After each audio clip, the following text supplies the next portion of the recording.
Bulatkan tekad kuatkan hati, negeri ini memanggilmu kawan. Belajar bergerak berbagi untuk negeri, guru penggerak majukan pendidikan. Guru penggerak menghamba pada murid, kreatif rancang pembelajaran. Hargai potensi, tingkatkan prestasi, lahirkan profil pelajar Pancasila. Belajar, bergerak, berbagi untuk negeri, kita menjalin kolaborasi. Belajar, bergerak, berbagi untuk negeri, demi bakti pada Ibu Pertiwi.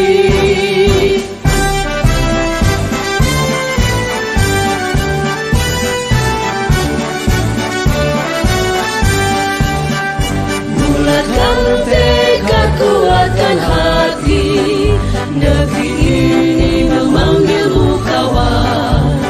Belajar bergerak berbagi untuk negeri, guru penggerak majukan pendidikan. Guru penggerak menghamba pada murid, kreatif rancang pembelajaran.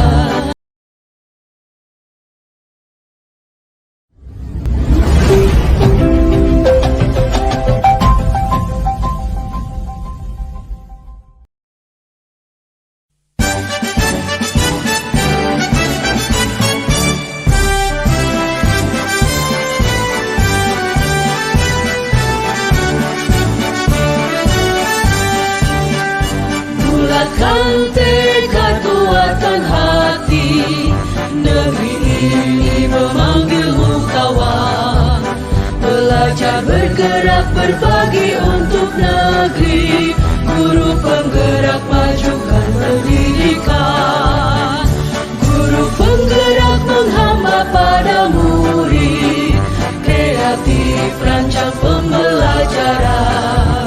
Hargai potensi, tingkatkan prestasi, lahirkan profil pelajar Pancasila.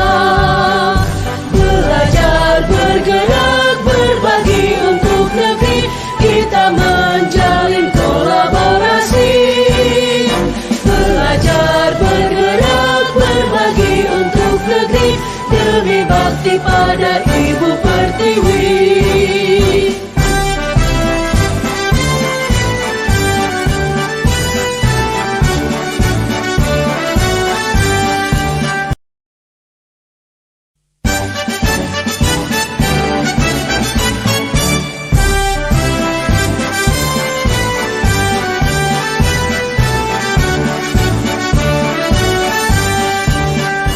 Bulatkan tekad kuatkan hati, negeri ini memanggilmu kawan.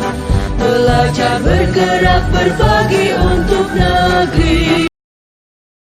Kasus ke-1. Oval, peserta didik kelas 1, makan di dalam kelas saat kegiatan pembelajaran berlangsung dengan alasan lapar karena tidak sarapan.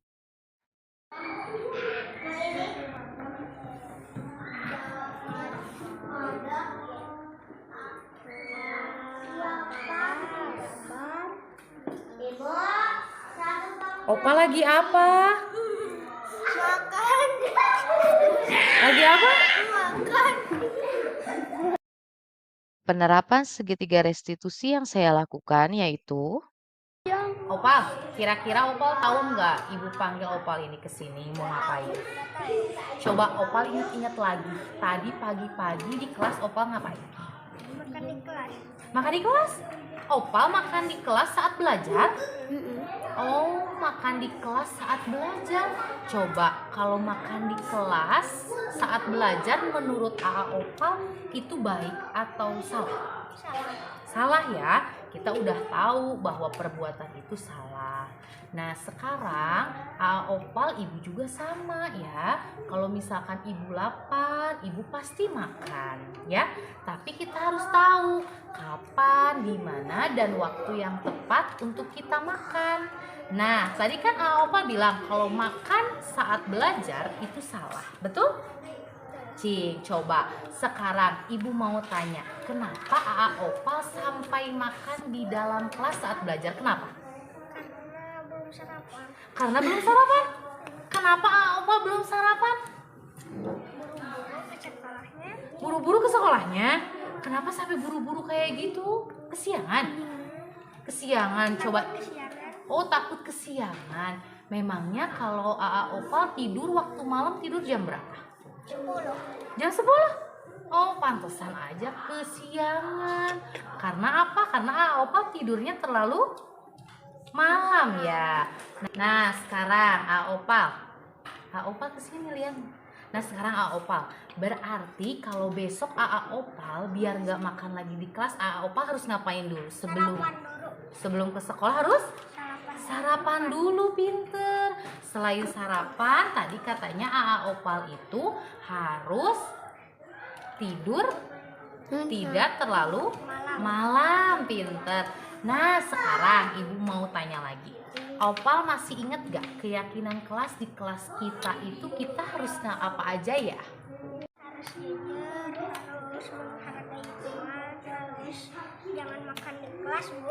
Oh, pinter sekali. Kata Opal tadi katanya keyakinan kelas kita itu harus jujur, harus menghargai teman, lalu tidak boleh makan di kelas. Berarti Opal udah tahu kalau makan di kelas itu termasuk salah dan tidak boleh dilakukan lagi ya. Nah, sekarang ibu panggil Opal ke sini itu bukan untuk menghukum, bukan untuk memarahi Opal ya.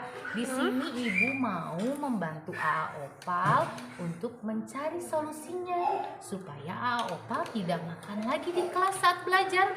Ya, apa coba menurut Opal solusinya supaya tidak makan lagi di kelas? Satu, sebelum ke sekolah harus ngapain? Harus sarapan, pinter. Kedua, biar nggak kesiangan, kita tidurnya harus gimana? Jangan malam-malam. Jangan malam-malam. Ih, Opal itu pinter, hebat. Dan sekarang coba ibu mau tanya, mulai kapan Opal mulai tidak akan lagi makan di kelas? Dari sekarang, pinter sekali ya. Ibu panggil Opal ke sini itu bukannya ibu marah ya, tapi ibu ingin sekali anak ibu Opal ini menjadi anak yang pintar, anak yang taat aturan, anak yang bertanggung jawab, dan pastinya Opal harus bisa ya. Semangat. Cis dulu dong. Terima kasih ya. Tanggapan dari peserta didik. Assalamualaikum warahmatullahi wabarakatuh. Saya Raffi Naunggal di kelas 1 yang menandang saya senang sekali meski saya makan di kelas saat belajar. Ibu guru tidak langsung memarahi saya. Ibu guru mencarikan solusi terbaik untuk saya. Terima kasih Ibu guru. Awal saya.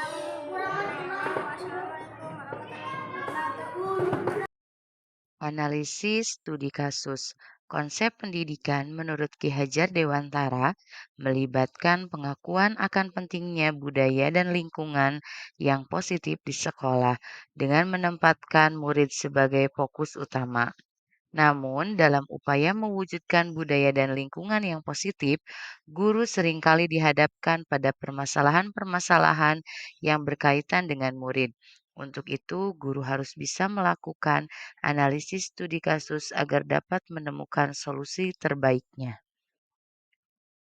Kesimpulannya yaitu, budaya positif adalah disiplin baik yang harus diterapkan agar membiasakan kebiasaan baik yang sudah ada, di mana hal-hal seperti ini akan menjadi suatu kebiasaan yang dapat menumbuhkan karakter profil pelajar Pancasila pada murid dan juga pada pendidik agar mampu memposisikan dirinya sebagai manajer dalam menangani permasalahan murid.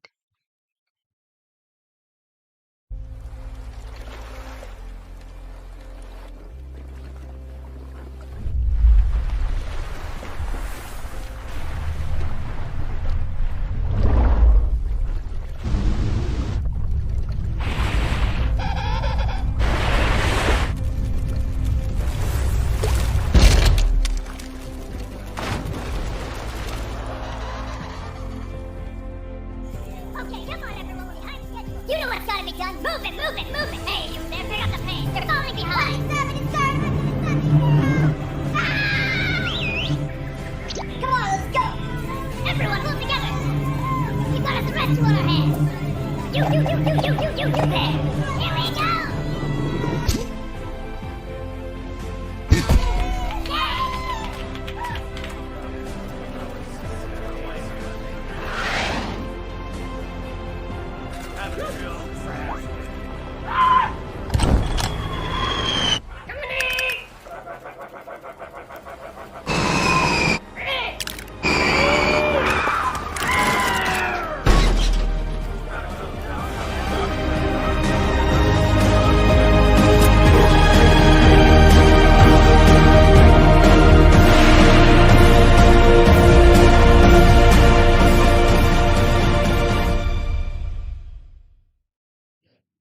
Sebagai penutup, ada pantun dari saya. Membeli alat tulis, buku, dan selotip. Pergi berbelanjanya bersama Lucy. Tanamkan budaya dan disiplin positif dengan tahapan segitiga restitusi. Demikian pemaparan saya mengenai budaya positif. Terima kasih atas perhatiannya. Wassalamualaikum warahmatullahi wabarakatuh.